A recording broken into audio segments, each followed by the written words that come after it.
Hey, what's going on, everybody? It's Nick Branscombe here, and I wanted to talk to you today a little bit about what I've been doing as a career for the last 6 years. I've essentially just been a freelance musician and occasional videographer at times for weddings and stuff like that. But I wanted to make this video to just kind of talk to you a little bit about my journey, and for anybody that's thinking of going into freelance work, not just for music. I mean, for anybody that really just wants to work for themselves, that's, kind of stuck in a menial position at their job or something like that. I just wanted to kind of give my, opinions and my 2 cents on what it's been like so far.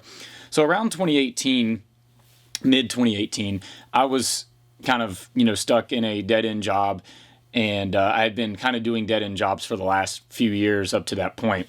And it got to a point where, I knew that I had talents beyond working at this menial job. And I wanted to try and explore that option with my talents to make a career out of it.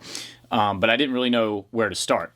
And so I went and met up with a buddy, had dinner, who did that for a living, did the music thing for a living and stuff like that.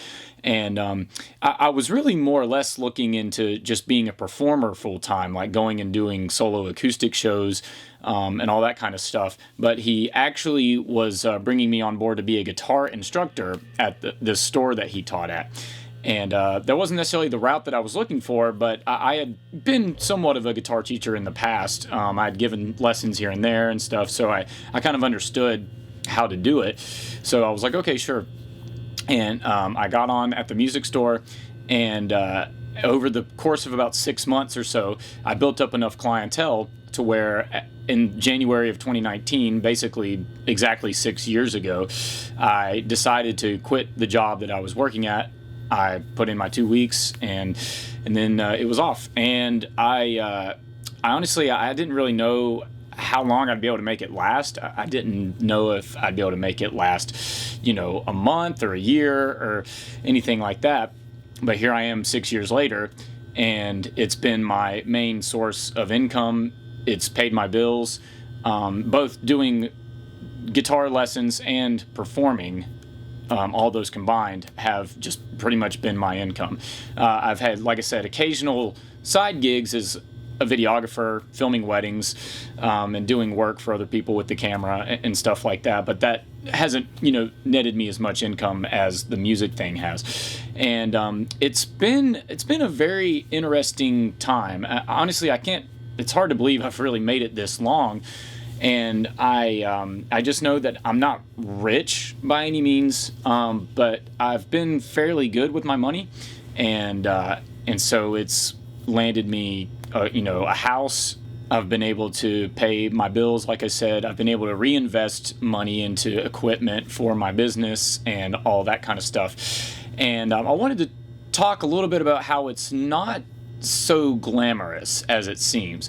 I've always said that it beats doing a 9-to-5 sort of job, but there's still a lot of drawbacks, just like with any career. Now, I'm freelance, so I work for myself. I haven't worked for an employer in 6 years, but so I get paid by clients and all that stuff. And I have loads of wonderful clients and venues and stuff like that I work with.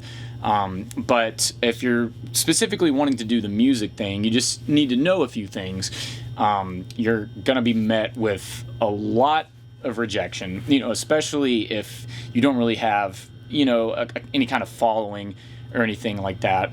You're going to be met with a lot of, you're sending in your videos to venues, wanting to perform there and stuff like that. 9 times out of 10, they're going to completely ignore your email. If it's a venue you've never played at before, you haven't built up any kind of connection or relationship with, they will 9 times out of 10 ignore you. So sometimes persistence can help. If you can just kind of keep trying them, maybe you physically go to the location you're trying to perform at, and give them your business card and all that kind of thing. But a lot of the times when you do that, the person that books the music isn't there. So that they just tell you, I'll send them an email and all that stuff. But really the the thing you want to do is try to build a following, which is incredibly difficult, and then just build a relationship with the people, the venues that book you. That's how you'll kind of keep getting the more consistent gigs in these places. But you're going to be met with rejection. Another thing too is that you're going to have to always be hustling. There's always work to be done. There's always something that you need to be doing, whether it's promoting or just continuing to practice and build your craft, or reinvesting your money that you make, whatever the case may be. There's always something that you need to be doing. It's not just kind of wait around for the opportunity to happen. You got to go do it for yourself, right? Because like I said earlier, you don't have an employer when you do this kind of work. You are your own employer, so you really have to get on the grind and really buckle down and get to work.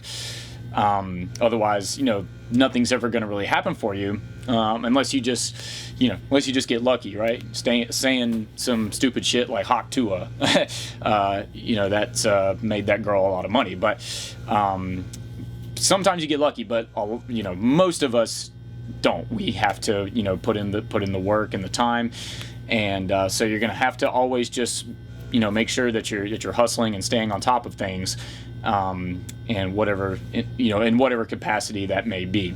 And just know too that, like I said earlier, it's not always glamorous. Say you're playing gigs, a lot of the time, especially if you're kind of doing the solo acoustic thing, a lot of the times you're going to be playing to crowds that aren't really all that engaged. Sometimes you're not playing to a crowd at all. Sometimes it's a dead night, and that happens a lot. That happens very often, especially if you don't really have like a big following.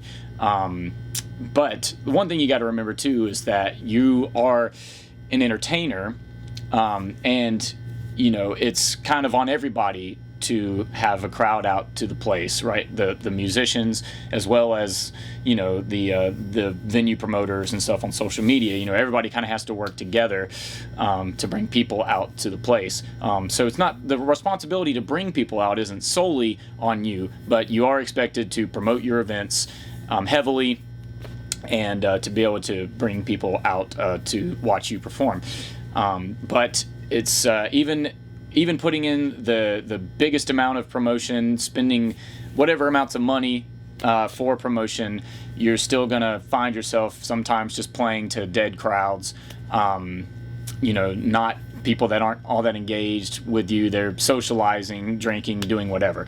And you just got to try not to let that discourage you. I've been guilty of it many times, because you're an artist. You want your art to reflect onto other people, but sometimes, or really a lot of times, it just doesn't resonate with people that aren't specifically there to see you.